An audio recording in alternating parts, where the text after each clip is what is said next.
കേട്ടിട്ടുള്ളതെല്ലാം കള്ളക്കഥകളായിരുന്നു. യഥാർത്ഥ കഥ നമ്മൾ കേട്ടതിൽ നിന്നും വളരെ വ്യത്യസ്തമാണ്.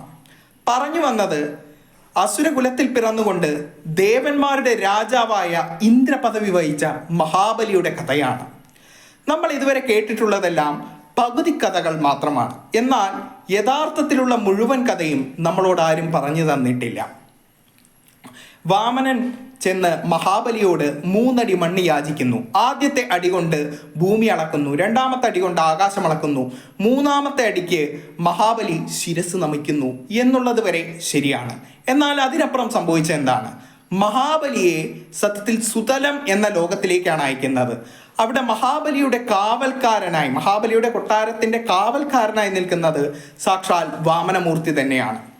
അതിനപ്പുറം അടുത്ത മന്വന്തരത്തിൽ, അതായത് ഇപ്പോൾ ദേവേന്ദ്രൻ എന്ന് പറയുന്നത് ഒരു പദവിയാണ്, മുഖ്യമന്ത്രി, പ്രധാനമന്ത്രി എന്ന് പറയുന്നത് പോലെ. അതുപോലെ ഇന്ദ്രൻ എന്ന് പറയുന്നതും പദവിയാണ്. നമ്മുടെ മുഖ്യമന്ത്രിയും പ്രധാനമന്ത്രിയും 5 കൊല്ലം ഇരിക്കുന്നത് പോലെ തന്നെ മന്വന്തരം എന്ന് പറയുന്ന കാലഘട്ടത്തിലാണ് ഇന്ദ്രപദവി കാൽക്കുലേറ്റ് ചെയ്യുന്നത്. അങ്ങനെ അടുത്ത മന്വന്തരത്തിൽ ഇന്ദ്രപദവി വഹിക്കുന്നത് മഹാബലി ആയിരിക്കും എന്നുള്ള അനുഗ്രഹമാണ് കൊടുക്കുന്നത്. അതുകൊണ്ട് തന്നെയാണ് ശ്രീമദ് ഭാഗവതത്തിൽ 8ാമത്തെ സ്കന്ധത്തിൽ 22ാം അധ്യായത്തിൽ ബല്യാനുഗ്രഹം, ബലിയെ അനുഗ്രഹിക്കുന്നു എന്ന പേരിലാണ് ഈ കഥയുള്ളത്. സംശയമുള്ളവർ വായിച്ചു നോക്കുക. Thank you. ഹാപ്പി ഓണം.